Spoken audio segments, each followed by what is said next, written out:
Meshwar Teli ji.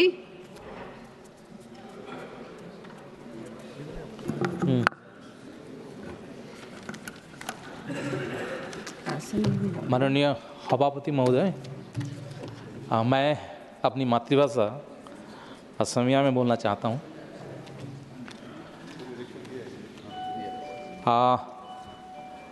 2025 और 26 जी budget आमार वित्तमंत्री निर्मला सीतारमण डांगरिनीये जी दाखिल करिले ताक मैं समर्थन करी केटामान कथा कब विचारिছোঁ।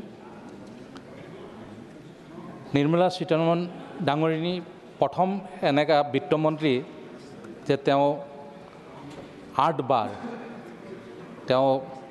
बाजेट दाखिल करा प्रथम आमार महिला। मैं वित्तमंत्रीक मोर फालपा धन्यवाद जनाइছোঁ। मैं बहुत बक्ता आछे, मैं बेसी कब विचरा नाई, केइटामान कथाय कब विचारिছোঁ। এই বাজেটখন তৈয়াৰ কৰোঁতে সকলো ফালৰ পৰা চিন্তা চৰ্চা কৰি বাজেটখন দাখিল কৰা হৈছে আৰু নিশ্চয় এই বাজেটত এটা বিষয় মই খুব মোৰ অন্তৰত চুই গৈছে আৰু সেই কাৰণে মই কৈছিলোঁ যে মই বাজেটত 2 মিনিট হ'লেও মোৰ বক্তব্য মই ৰাখিম।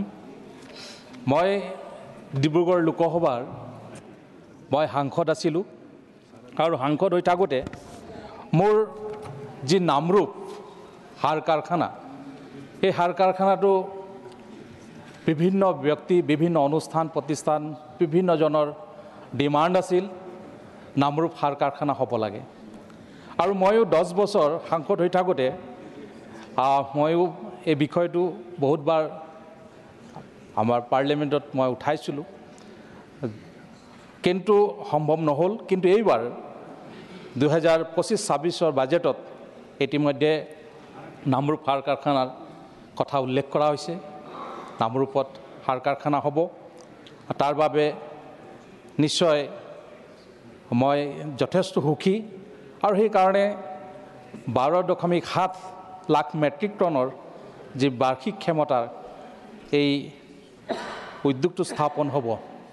মই বিশেষভাৱে মই ভাৰতৰ প্ৰধানমন্ত্ৰী নৰেন্দ্ৰ মোদী ডাঙৰীয়াক মোৰ ফালপা ধন্যবাদ জনাইছোঁ। মই ধন্যবাদ জনাইছোঁ আমাৰ ফাৰ্টিলাইজাৰ মন্ত্ৰী আমাৰ JP নড্ডা ডাঙৰীয়াক ধন্যবাদ জনাইছোঁ। মই ধন্যবাদ জনাইছোঁ আমাৰ বিত্তমন্ত্ৰী নিৰ্মলা সীতাৰমণজীক। মই ধন্যবাদ জনাইছোঁ আমাৰ অসমৰ লোকপ্ৰিয় মুখ্যমন্ত্ৰী ডক্টৰ হিমন্ত বিশ্ব শৰ্মা ডাঙৰীয়াক। আজি হিমন্ত বিশ্ব শৰ্মা ডাঙৰীয়াৰ প্ৰচেষ্টাতে এই নামৰূপ সাৰ কাৰখানাখন হৈছে। কাৰণ আপোনালোকক জনাব বিচাৰিছোঁ যে এই নামৰূপ সাৰ কাৰখানাৰ 40% শ্বেয়াৰ অসম চৰকাৰ থাকিব বুলি ইতিমধ্যে মই গম পাইছোঁ। তো মই এই 4জন ব্যক্তিক ব্যক্তিগতভাৱে এই সদনৰ যোগেদি মই ধন্যবাদ জনাইছোঁ।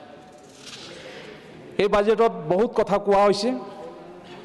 বাজেট বিৰোধী পক্ষৰ ফালৰ পৰা কিছুমান নেগেটিভ কথাও কোৱা হৈছে। কালি এজন বক্তাই কৈ আছিল যে ট্ৰেইনত খানাত খৰচ পোৱা যায়, এনেকুৱা অৱস্থাত এই ৰেল বিভাগ চলি আছে।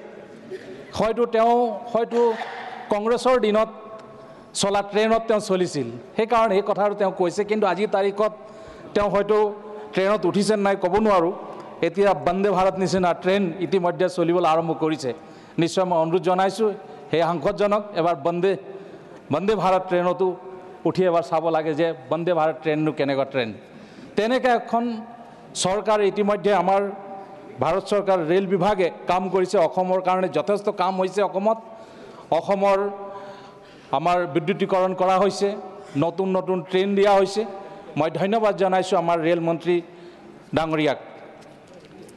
নিশ্চয় এই বাজেটত কোৱা হৈছে যে কিষাণ ক্ৰেডিট কাৰ্ড আগত 3 লাখ টকা দিয়া হৈছিল, এতিয়া 5 লাখ টকালৈ দিয়াৰ কাৰণে ইতিমধ্যে এই বাজেটত কোৱা হৈছে নিশ্চয় ইয়াৰ যোগেদি আমাৰ খেতিয়কসকলে যথেষ্ট উপকৃত হ'ব আমাৰ অসমত আমি খেতিৰ ওপৰত যথেষ্ট আমি গুৰুত্ব দিওঁ আৰু নিশ্চয় এই কিষাণ ক্ৰেডিট কাৰ্ডৰ যোগেদি আমাৰ খেতিয়কসকল উপকৃত হ'ব ঠিক তেনেকৈ আগতে আমাৰ বেতনভোগী যিসকল ব্যক্তি আছিল তেওঁলোকে এই টেক্স যিটো আছিল এই টেক্সটো